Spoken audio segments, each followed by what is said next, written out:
A very good morning to all the students.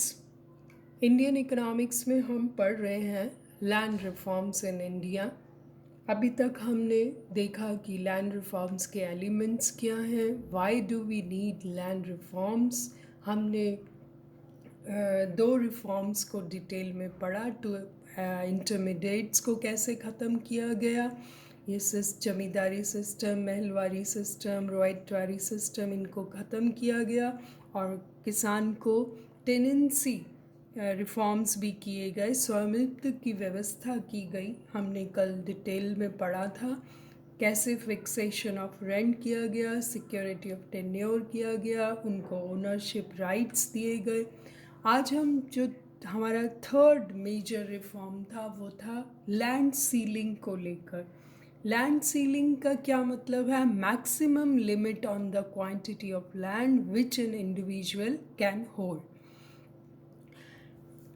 इसको हम हिंदी में अगर कहें तो भारत जैसे देश में जहां जनसंख्या में निरंतर वृद्धि के कारण प्रति व्यक्ति भूमि की मात्रा बहुत कम रह गई है, ये ज़रूरी है कि भूमि की जोत की अधिकतम सीमा भी निर्धारित कर दी जाए, जिससे किसी भी व्यक्ति के पास आवश्यक रूप से अधिक भूमि ना हो और दूसरी तरफ भूमिहीनों को यथासंभव जीवन निर्वाह हेतु भूमि उपलब्ध हो जाए।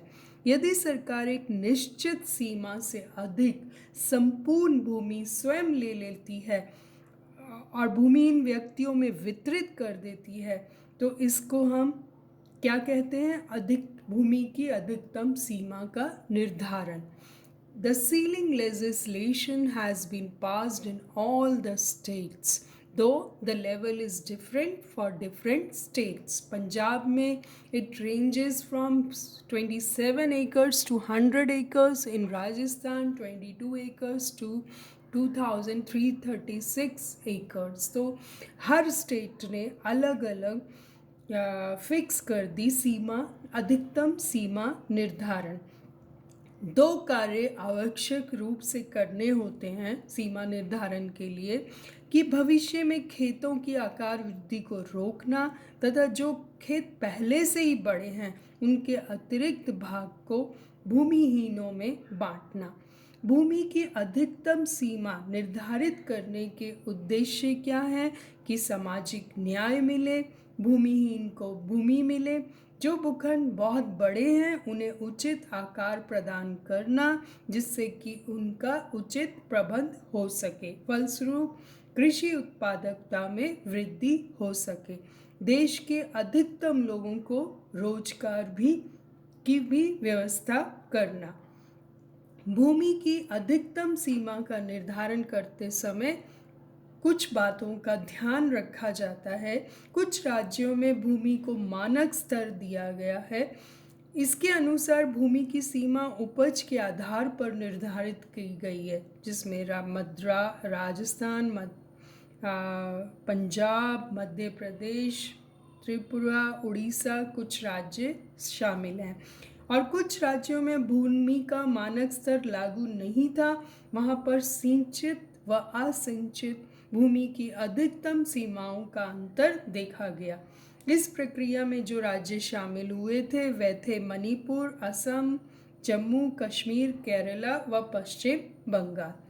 तो हर स्टेट ने अपने अपने हिसाब से, कुछ तो ऐसे भी राज्य थे जिन्होंने भूमि की अधिकतम सीमा का निर्धारण परिवार के सदस्यों का ध्यान रखकर किया गया। यदि परिवार में सदस्यों की संख्या 5 से ज़्यादा हो तो सीमा उसी के अनुसार बढ़ा दी गई थी।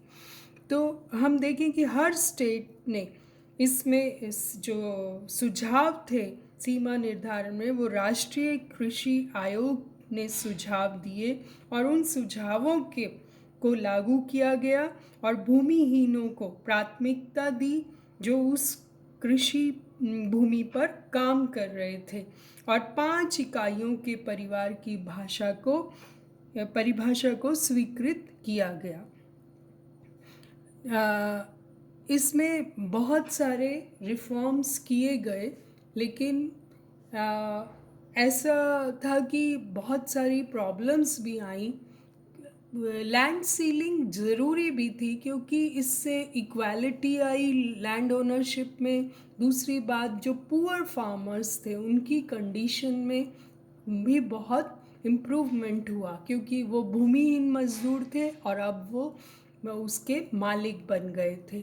और एफिशिएंट मैनेजमेंट ऑफ फार्म्स की दृष्टि से देखें तो भी small farms are more productive. जितने बड़े फार्म्स हो जाते हैं उनके साइज़ बड़े हो जाते हैं तो उन पर काम करना भी बहुत मुश्किल हो जाता है।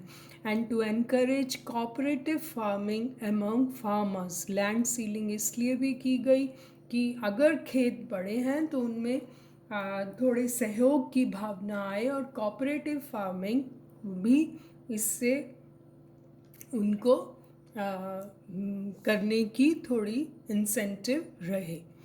आर्ग्यूमेंट्स लैंड सीलिंग के अगेंस्ट भी दिए जाते हैं कि लैंड सीलिंग जो थी गलत है। कुछ इकोनॉमिस्ट ऐसा मानते हैं कि लैंड सीलिंग नहीं करनी चाहिए, जोतों का निर्धारण नहीं करना चाहिए, इससे लॉस ऑफ इकोनॉमिक एफिशिएंसी होती है। आपने इकोनॉमीज ऑफ स्केल पढ़ा है माइक्रो इकोनॉमिक्स में। इकोनॉमीज ऑफ स्केल क्या करती है? कॉस्ट ऑफ प्रोडक्शन को रिड्यूस कर देती है, लेकिन उसके लिए ज़रूरी है कि फार्म्स का साइज़ बड़ा हो। फिर ऐसा भी कहा गया कि लार्ज फार्म्स होते हैं तो एफिशिएंसी ऑफ मैनेजमेंट बढ़ जाती है। आप बहुत अच्छे से उन फार्म्स को मैनेज कर सकते हैं बजाय छोटे छोटे फार्म्स के। ह्यूज एम्प्लॉयमेंट भी मिलता है डेली लेबरर्स को, तो उससे एम्प्लॉयमेंट लेवल भी बढ़ जाता है। स्मॉल इनकम मींस लो कंजम्पशन। अगर किसानों के पास कम लैंड है तो उससे बहुत कम इनकम ही उनको मिल पाती है और उससे उनका लो कंजम्पशन रहता है। लो कंजम्पशन से क्या होगा? आप जानते हैं कि इकोनॉमिक एक्टिविटीज़ एक कंट्री में कम रहती हैं, सरवाइव नहीं कर पाती। तो ये ज़रूरी है कि किसानों की इनकम ज़्यादा हो।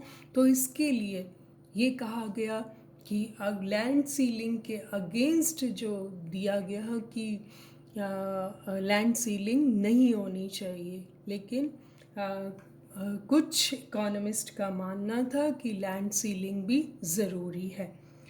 लास्ट हम देखें तो लास्ट जो हमारा मेजर था लैंड रिफॉर्म से लेके वो था लैंड कंसोलिडेशन। लैंड कंसोलिडेशन से क्या मतलब है? It means pooling together of the scattered pieces of land, merging of multiple consolidated farms and giving it to each farmer. This measure is adopted to solve the problem of land fragmentation. One consolidated land is given to farmer which is equal to the total land holding scattered under the farmer's possession. चकबंदी, हम इसे हिंदी में चकबंदी करते हैं। ये क्या विधि है? इसके द्वारा व्यक्तिगत खेतों के टुकड़ों में विभक्त होने से रोकना। एक तो उनको छोटा होने से रोकना, दूसरा बिखरे हुए खेतों को पुनः नियोजित करना। भारत में कुछ कृषकों के पास खेत इतने छोटे एवं बिखरे हुए होते हैं कि उसमें खेती करने में बाधा उत्पन्न होती है। चकबंदी से चक्रों का विस्तार होता है जिससे समय की भी बचत होती है। किसान को निगरानी करने में भी सरलता हो जाती है। सरकार चकबंदी द्वारा किसानों की जोतों को एक स्थान पर एकत्रित करने का काम करती है। लेकिन हमने देखा कि किसानों ने चकबंदी के लिए कोई रुचि नहीं दिखाई, इसलिए इस कार्यक्रम को ज़्यादा सफलता नहीं मिली। The program failed because the farmers were reluctant to exchange their lands for the new one. The farmers were not ready to give their productive lands. They also complained about nepotism and corruption in the process of consolidation. Rich farmers get fertile land and poor farmers got unfertile land. अब हम भूमि सुधारों, आपने इसे detail में पढ़ लिया है। अब आप इसको शॉर्ट में इसका हैंड नोट बना सकते हैं। हमने डिटेल में सारे 4 सुधार पढ़े हैं। आप इनको अच्छे से स्टडी करें, कुछ बुक्स और भी कंसल्ट करें और उन बुक्स से अपने नोट्स खुद बनाएं।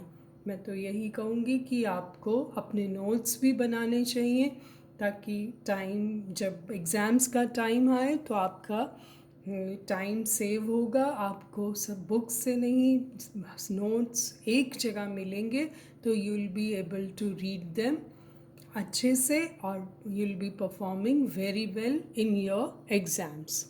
Thank you so much. ये टॉपिक यहीं ख़त्म होता है।